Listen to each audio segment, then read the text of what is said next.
Dünyada Hristiyanların, Yahudilerin ve Hinduların elinde nükleer silahlar varken Müslümanların neden böyle bir güce sahip olamayacağı sorusu, dönemin Pakistan Başbakanı Zülfikar Ali Bhutto'nun zihnini meşgul eden en mühim sorulardan biriydi. Verdiği cevap da en az sorusu kadar çarpıcıydı. Gerekirse ot yeriz, aç kalırız ama nihayetinde o bombayı yaparız. 18 Mayıs 1974'te Hindistan'ın gerçekleştirdiği ilk nükleer silah testi Güney Asya'daki tüm dengeleri değiştirdi. Yeni Delhi testin barışçıl amaçlı olduğunu iddia ediyordu ama İslamabad bu açıklamaya itibar etmedi. Bhutto ertesi gün kameraların karşısına geçti ve Pakistan'ın da kendi nükleer programını başlatacağını duyurdu. Sahneye daha sonra ülkenin en tartışmalı ama ulusal kahramanına dönüşecek bir isim çıktı. Abdülkadir Han. Pakistan'ın bu girişimi en çok İsrail ve Hindistan'ın dikkatini çekti. Her iki ülke de ortaklaşa bir şekilde Pakistan'ın nükleer silah üretmesine engellemeye yönelik çeşitli faaliyetler yürüttü.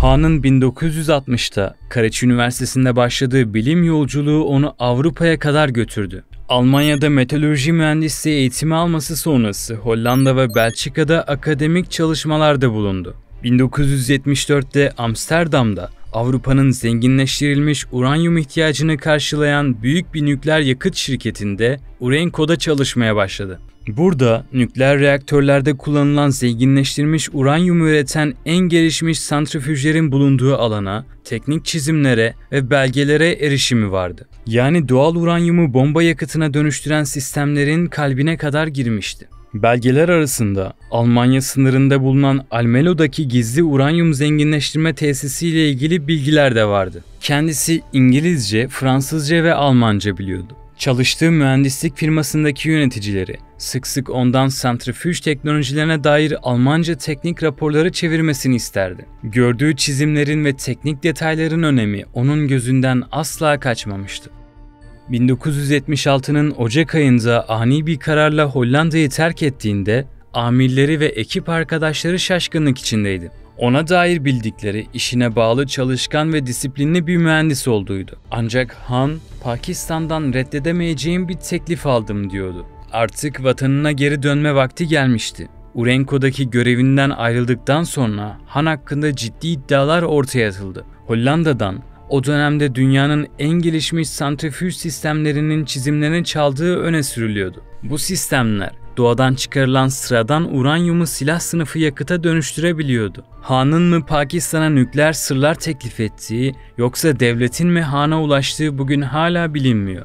Ancak elde ettiği bilgilerle ülkesine geri döndüğünde hiç vakit kaybetmeden Rawalpindi'de nükleer araştırma laboratuvarı kurdu. Dışarıdan bakıldığında masum bir teknoloji geliştirme üssü gibi görünse de bahsettiğimiz laboratuvarın kalbinde nükleer silah üretiminde hayati bir rol oynayan zenginleştirilmiş uranyum üretiliyordu. Aynı zamanda nükleer başlık taşıma kapasitesine sahip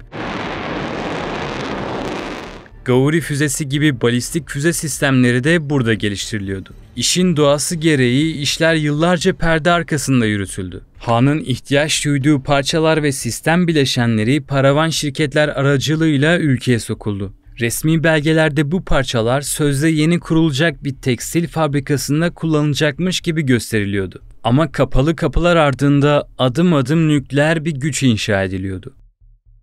Aslında Pakistan'daki nükleer faaliyetlerin başlatıcısı Abdülkadir Han değildi. Fakat çalışmaları nihayete erdiren o oldu. Ülkesine geri döndüğünde nükleer program yıllardır yerinde sayıyordu. 1950'lerin ortasında başlatılan bu çabalar hem sivil hem askeri amaçlı reaktörler kurmayı hedefliyordu ama bir türlü somut bir şey elde edilememişti.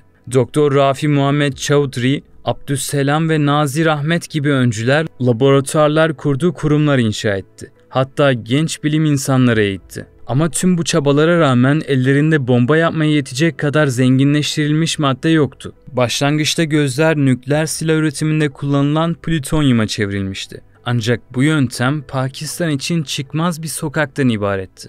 1970'lerin sonuna gelindiğinde uranyumu yüksek oranda zenginleştirecek santrifüj sistemine geçilmesi gerektiği artık kesindi. İşte bu noktada devreye giren Han oldu. Bu süreçte askeri kanadın projeye tam destek verdiğine dair güçlü kanıtlar bulunmasına rağmen sivil iktidar büyük ölçüde bu işin dışında bırakılmıştı. Tüm bu faaliyetlerden yalnızca sürecin başlatıcılarından biri olan Başbakan Zülfikar Ali Bhutto haberdardı. Kendisi olup biteni yakından takip ediyordu. Geri kalansa tamamen devlet sırrıydı. Yıllar sonra nükleer sırların gölgesinde bir başka şaşkınlık yaşanacaktı. 1978'e gelindiğinde Pakistanlı bilim insanları gaz santrifüjlerini başarıyla çalıştırmanın yolunu buldu. Bundan sonrası uranyumu silah yakıtı haline getirecek düzeyde zenginleştirme meselesiydi. Ancak nükleer program 1979 yazında ilk büyük sarsıntısını yaşadı. 8 Days adlı bir dergi yürütülen gizli operasyonu kamuoyuna ifşa etti. Uluslararası çevrelerde ortalık ayağa kalktı. İsrail Hollanda'ya resmi olarak protesto notası verdi ve Hollanda makamları derhal bir soruşturma başlattı. 1983 yılında Abdülkadir Han Hollanda'da casusluk girişiminden suçlu bulundu. Ancak bu suçlama usul hatası gerekçesiyle daha sonra bozuldu. Yine de tüm bu çalkantılara rağmen nükleer program rayından çıkmadı. Han 1986'ya gelindiğinde artık Pakistan'ın nükleer silah üretebilecek kapasiteye ulaştığına yürekten inanıyordu. Onu bu yolda ateşleyen şey sadece ülkesinin güvenliği değildi. Aynı zamanda derin ideolojik düşüncelere de sahipti. Amerikalıların ve İngilizlerin dünyayı denetleme hakkını kendilerinde görmelerine karşı çıkıyor, bu adamlar Allah tarafından atanmış dünyanın bekçileri mi sanıyor kendini diyerek düşüncelerini açıkça dile getiriyordu. Pakistan'ın bu yürüyüşü sadece sözlü tehditlerle değil, kanlı planlarla da engellenmek istendi. Programı sabote etmeye yönelik girişimler arasında suikast teşebbüsleri de vardı. İsrail'in Dış İstihbarat Teşkilatı Mossad'ın arkasında olduğu düşünülen bu operasyonlar, Han'ın birlikte çalıştığı Avrupalı şirketlere hedef alıyordu. Tarihçiler Adrian Levy, Catherine Scott Clark ve Adrian Honey, Mossad'ın Pakistan'ın nükleer silah üretmesini engellemek amacıyla tehditler ve suikast girişimlerinde bulunduğunu savunuyordu. Mesela Almanya'da bir yöneticinin adresine gönderilen bomba paketi, adamın kendisine değil ama köpeğine mezar oldu. Başka bir bombalı saldırı, Pakistan'ın nükleer programında çalışan İsviçreli Kora Engineering şirketinin üst düzey yöneticisine hedef aldı. Olaylar hakkında bilgi sahibi olan Siegfried Schertler, konuyla ilgili o dönem İsviçre polisine konuştu. Hem kendisinin hem de satış temsilcilerinin Mossad ajanları tarafından defalarca telefonla arandığını söyledi. Hatta Almanya'daki İsrail Büyükelçiliğinde çalışan David adlı bir görevlinin kendisine bizzat ulaşarak bu işlere son verin dediğini aktardı. Pakistan'ın nükleer programında görev almış üst düzey bir isim olan Feroz Han'a göre tüm bunların sebebi, İsrail'in bir Müslüman ülkenin nükleer bombaya sahip olmasını kabul etmemesiydi. 1980'li yılların başında İsrail, Hindistan'a sıra dışı bir teklifte bulundu. Pakistan'ın Rawalpindi bölgesindeki Kahuda nükleer tesisini birlikte bombalayalım. Bu öneri Hindistan'da geniş yankı bulmuştu. Başbakan Indira Gandhi'nin operasyonu onaylamasıyla saldırı planı hazırlandı. İsrail'in F-16 ve F-15 savaş uçakları Hindistan'ın Gujarat eyaletindeki Jamnagar hava üssünden kalkacak, hedefe ulaşacak ve nükleer tesisi imha edecekti. Ancak işler planlandığı gibi gitmedi. Gandhi bir süre sonra kararından vazgeçti ve saldırı planı rafa kaldırıldı. Fakat bu fikir Hindistan'ın askeri bürokrasisinde hala yaşıyordu. 1987'de Gandhi'nin oğlu Rajiv Gandhi başbakanken bu kez Genelkurmay Başkanı Krishnaswamy Sundarji sahneye çıktı. Pakistan'la bir savaş çıkartarak Kahuda tesisine vurmayı planlıyordu. Yarım milyon asker, yüzlerce tank ve zırhlı araçla Pakistan sınırında dev bir tatbikat başlatıldı. Bu hamle Pakistan'a karşı apaçık bir savaş kışkırtmasıydı. Ancak beklenmedik bir şey oldu. Başbakan Rajiv Gandhi bu planın detaylarından haberdar değildi. Durumu öğrenince gerilimi düşürmek için devreye girdi ve kriz yatıştırıldı. Böylece Hindistan ordusunun Pakistan'ın nükleer altyapısını hedef alan ikinci büyük planı da sessizce sona erdi. Şöyle de bir anekdot var. Hindistan devleti bu nükleer silah edinme çabasını ciddiye almadı. Ta ki iş işten geçene kadar. Bu hafife alışın ardında Hindu kast sisteminden kaynaklanan bir üstünlük algısı vardı. Brahmanlar diğer tüm topluluklardan üstün sayılıyordu.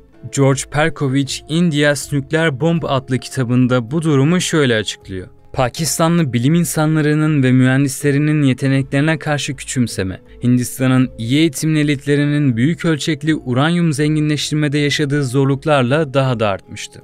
Yani biz yapamıyorsak onlar hiç yapamaz diyorlardı. Hindistan'ın ve İsrail'in tüm baskılarına rağmen Pakistan yalnız değildi. Çin perde arkasında bu sürece destek verdi.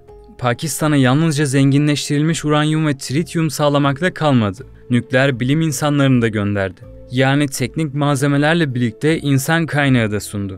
1990 yılının Ekim ayında Amerika Pakistan'a yönelik ekonomik ve askeri yardımları durdurdu. Sebep nükleer programın sürmesiydi. Bunun üzerine Pakistan nükleer silah geliştirmeyi bırakacağını açıkladı. Ama perde arkasında işler farklı şekilde dönüyordu. Abdülkadir Han yıllar sonra yaptığı açıklamada yüksek derecede zenginleştirilmiş uranyum üretiminin o dönemde gizli şekilde devam ettiğini söyledi. Yani resmi söylem ne olursa olsun Pakistan atom bombası hedefine adım adım yürümeye devam etti. 90'lı yılların sonuna gelindiğinde nükleer düğmeye basmaya ramak kalmıştı. Sadece uygun bir zaman dilimi bekleniyordu. Bunu da Hindistan sağladı. 1998'in Mayıs ayında Hindistan geliştirdiği nükleer silahları test etti. Pakistan'ın da artık haliyle Hindistan'dan geri kalır bir yanı yoktu. Aynı dönemde Belucistan çölünde yer altında kendi nükleer bombalarını denedi. İşte şu anda yapılan denemeleri izliyoruz. Artık Pakistan'da resmen nükleer bir güç haline gelmişti. Hem de dünyanın 7. nükleer gücü. Yaşananların ardından Amerika hem Hindistan'a hem de Pakistan'a yaptırım uygulayarak karşılık verdi. Nükleer silahın test edilmesinden hemen sonra halk durumu büyük ölçüde sevinçle karşılamıştı. Okullarda törenler, meydanlarda yürüyüşler ve ellerde Pakistan bayraklarıyla ülkenin nükleer silaha sahip olması kutlanıyordu. Hindistan'ın karşısında ezilmek istemeyen bir halk bu anla iftihar ediyordu. Her yıl 28 Mayıs'ta Pakistanlılar Yumi Tekbir yani Tekbir Günü adıyla ülkelerinin nükleer silaha sahip olmasını kutluyor. Pakistan'ın bugün yaklaşık 170 nükleer savaş başlığına sahip olduğu düşünülüyor. Hindistan'ın nükleer silah sayısı ise 180. Abdülkadir Han artık yalnızca bir bilim insanı değildi. Ulusal kahraman olarak ilan edilmişti. Başbakan gibi kalabalık konvoylarla dolaşıyor, özel komando birlikleri tarafından korunuyordu. Sokaklara, okullara hatta kriket takımlarına onun ismi veriliyordu. Han sadece Pakistan'ın nükleer silah sahibi yapmakla kalmamıştı. Başka ülkelerin de bu teknolojiye ulaşmasında kritik bir rol oynamıştı. 1980'lerin ortaları itibarıyla dünyayı yerinden oynatacak bir başka plana imza attı. Uluslararası bir nükleer ağ kurdu. Bu ağ İran, Kuzey Kore ve Libya'ya teknoloji ve tasarım gönderiyordu. Peki nasıl?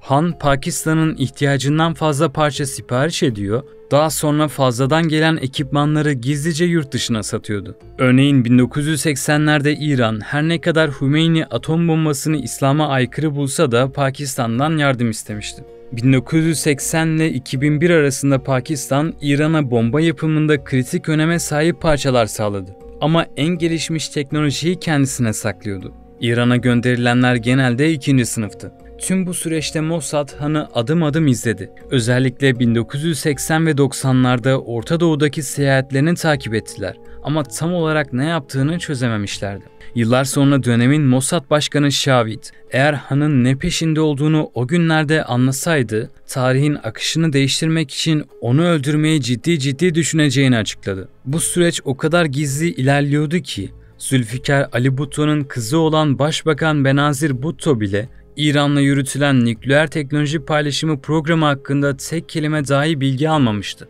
1989'da Tahran'a yaptığı bir ziyarette bu büyük sırrı tamamen tesadüfen öğrendi. Dönemin İran Cumhurbaşkanı Rafsanjani, iki ülke arasında daha önce imzalanan özel savunma meseleleri anlaşmasının yeniden teyit edilip edilmeyeceğini sorduğunda Bhutto ne demek istediğini anlayamamıştı. "Ne demek istiyorsunuz Sayın Cumhurbaşkanı?" diye sorduğunda Rafsanjani şöyle bir yanıt verdi. "Nükleer teknoloji Sayın Başbakan, nükleer teknoloji." İşte o anda Bhutto, generallerinin kendisinden yıllarca sakladığı bir gerçeği başka bir ülkenin başkentinde bir başka liderin ağzından öğrenmişti. Peki nükleer silaha sahip diğer ülkeler kimlerdi? İlk sırada Amerika var. Onu Rusya, İngiltere ve Fransa takip etti.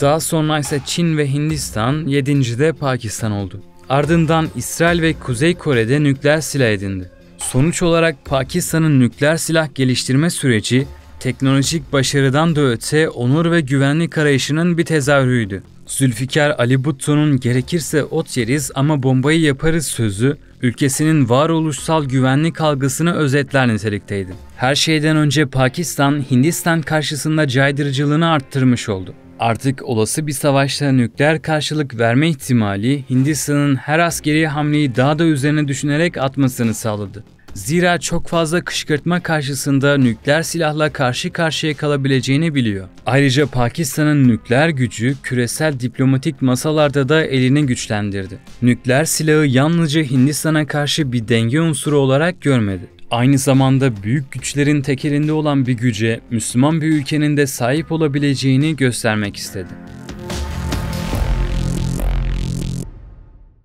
Dünyada Hristiyanların, Yahudilerin ve Hinduların elinde nükleer silahlar varken Müslümanların neden böyle bir güce sahip olamayacağı sorusu, dönemin Pakistan Başbakanı Zülfikar Ali Bhutto'nun zihnini meşgul eden en mühim sorulardan biriydi.